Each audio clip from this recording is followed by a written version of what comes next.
Now move on to China-related stories. Chinese officials directed the country's largest telecom carriers earlier this year to phase out foreign chips by 2027.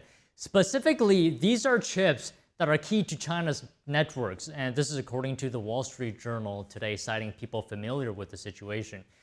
The Wall Street Journal report says that China's Ministry of Industry and Information Technology ordered state-owned mobile operators to inspect their networks for non-Chinese semiconductors and map out timelines to replace them.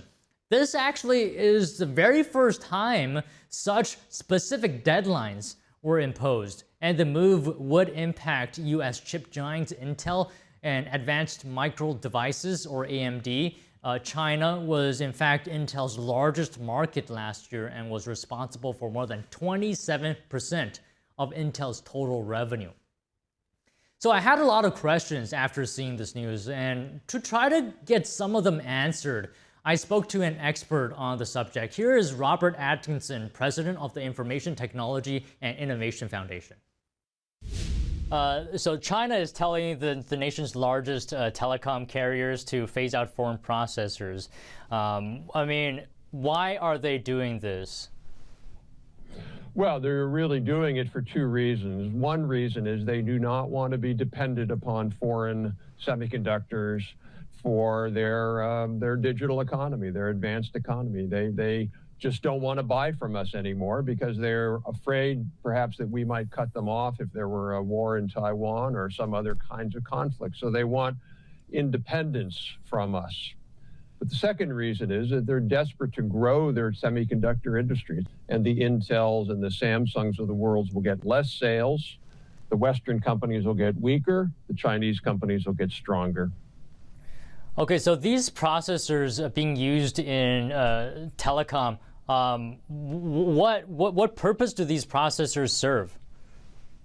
Well, all telecom equipment. So, for example, when you make a cell phone call, your call goes to essentially a base station or a tower, and then it goes into switches and it moves it all the voice around.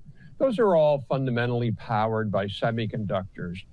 Now, what's interesting about that is the semiconductor you have in your smartphone and I have in my laptop here are pretty advanced, and they're getting more and more advanced. You don't need the same level of sophistication in cell phone towers and switches and the like. And the Chinese are able to make those kinds of semiconductors. Yeah, that's what I'm getting at here. So this is entirely possible, it seems like to me, that if they wanted to do this, they could, right? Oh, technologically, this isn't a challenge for them, no. I mean, they might suffer slightly degree, maybe the performance isn't 100% compared to what they would get with American or Korean chips, Taiwanese chips. But it's pretty close. They'll have an adequate, perfectly well-performing telecom system using Chinese chips versus foreign chips. Would you say this move by China is defensive in nature, more, or offensive in nature? It's both. It's initially defensive in nature because it's really multiple things.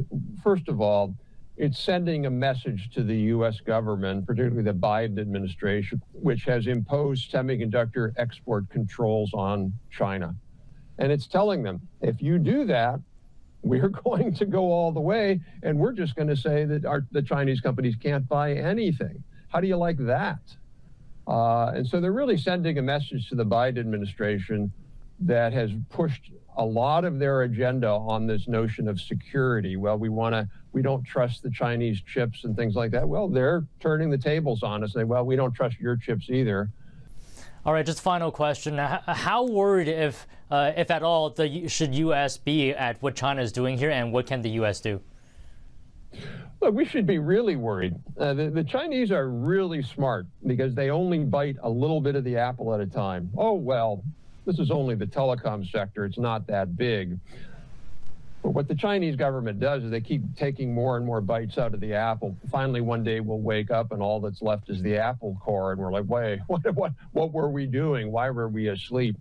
The U.S. government should be very, very concerned.